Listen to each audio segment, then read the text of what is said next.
Happy birthday sa iyo, Pads. Enjoy your special day, and wala naman ako na marami pang wishes para sa iyo kasi alam ko lahat nandyan naman sa iyo.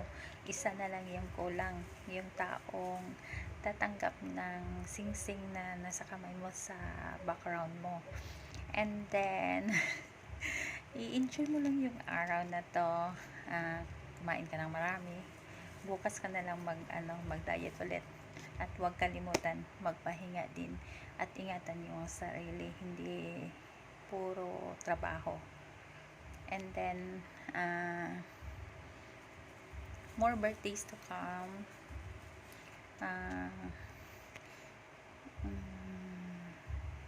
Good health, and may God bless you always.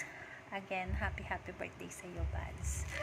And stay humble lang palagi, and keep on smiling para yung kapugian laging nami-maintain. Again, happy birthday sa iyo, Buds.